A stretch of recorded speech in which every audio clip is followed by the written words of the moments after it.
యాంతి దేవవ్రతా దేవాన్ పితॄన్ యాంతి పితృవ్రతాః భూతాని యాంతి భూతేజ్య యాంతి మధ్యజినోపి మాం.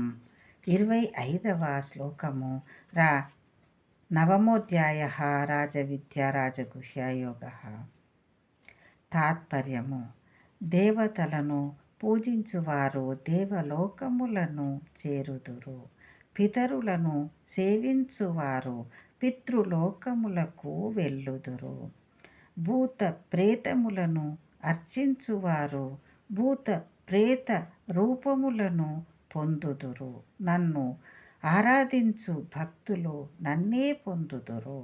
అట్టిన భక్తులకు పునర్జన్మ ఉండదు. పత్రం పుష్పం ఫలం తోయం యో మే భక్త్యా ప్రయచ్చతి తదాహం భక్త్యుపహృతం అశ్నామి ప్రయతాత్మనః. 26వ శ్లోకము. నవమోధ్యాయః రాజవిద్యా రాజగుహ్య యోగః. తాత్పర్యము: నిర్మల బుద్ధితో నిష్కామ భావముతో పరమ భక్తునిచే సమర్పింపబడిన పత్రమును గాని, పుష్పమును గాని, ఫలమును గాని, జలమును గాని నేనే ప్రత్యక్షముగా అనగా స్వయముగా ప్రీతితో ఆరగింతును. యత్కరోషి యదశ్నాసి యజ్జువోషి దదాసి యత్తపస్యసి కౌంతేయ తత్కురుష్వమదర్పణం. 27వ శ్లోకము. నవమోధ్యాయః రాజవిద్యా రాజగుహ్య యోగః. తాత్పర్యము: ఓ కౌంతేయ, నీవు ఆచరించు కర్మను, భుజించెడి ఆహారమును, హోమము చేయు హవ్యమును, అర్పించు దానమును, ఆచరించు తపస్సును నాకే సమర్పింపుము. శుభాశుభఫలైరేవం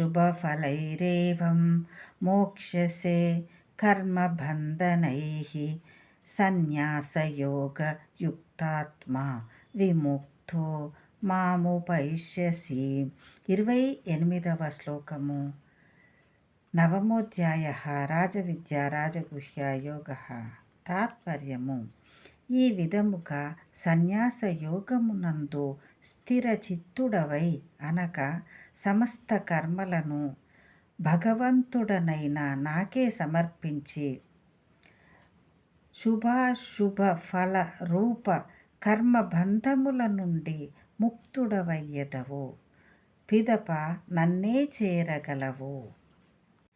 నమోహం సర్వభూతేషు నమే ద్వేష్టోస్తి న ప్రియః ఏ భజంతి తు మాం భక్త్యా మయి తేషు చాప్యహం.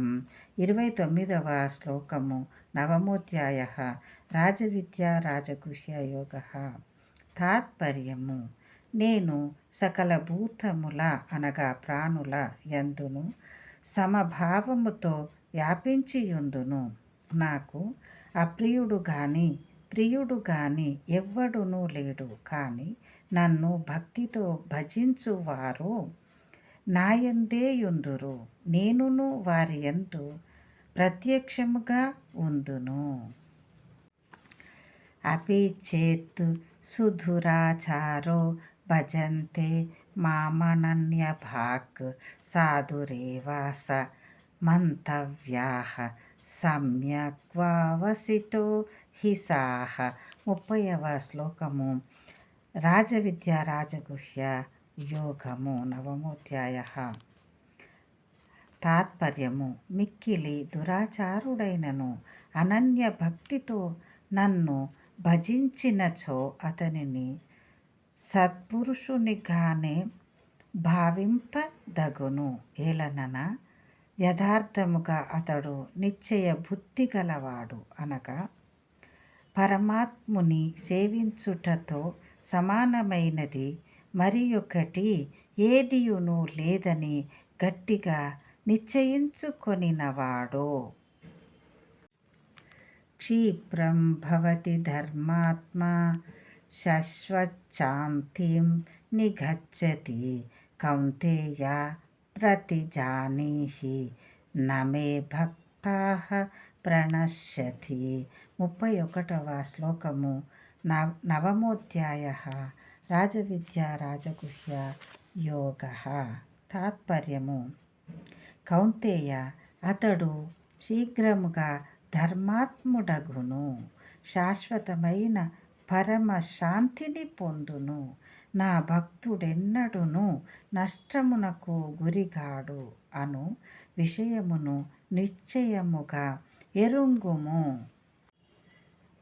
మాం హి పార్థ వ్యాపశ్రిత్య ఏపి స్యుః పాపయోనయః స్త్రియో వైశ్యస్తథా శూద్రాః తేపి యాంతి పరాంగతిం.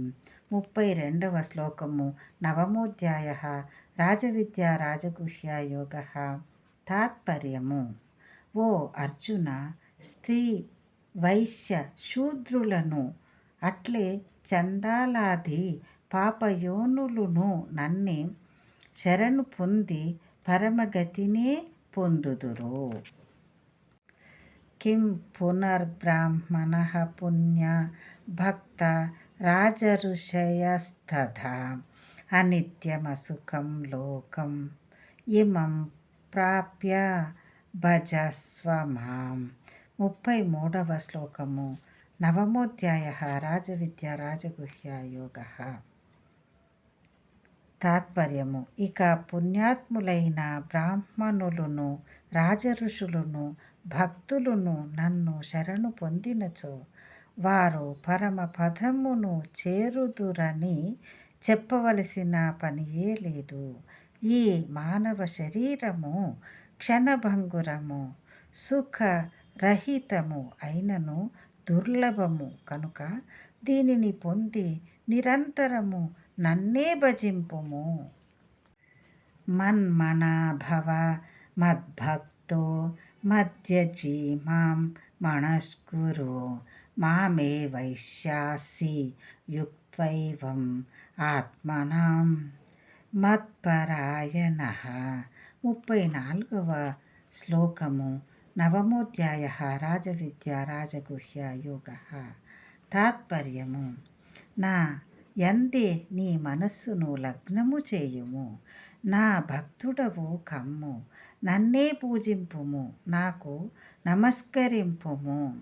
ఈ విధముగా ఆత్మను నాయందే నిలిపి మత్పరాయణుడ వైనచో నీవు నన్నే పొందగలవు. ఓం తత్సదితి. శ్రీమద్భాగవద్గీతాసు ఉపనిషత్సు బ్రహ్మ విద్యాయాం యోగశాస్త్రే శ్రీకృష్ణార్జున సంవాదే రాజవిద్యా రాజగుహ్య యోగో నామ నవమోధ్యాయః. ఓం శ్రీకృష్ణ పరబ్రహ్మణే నమః. ఓం శ్రీకృష్ణ పరబ్రహ్మణే నమః. ఓం శ్రీకృష్ణ పరబ్రహ్మణే నమః.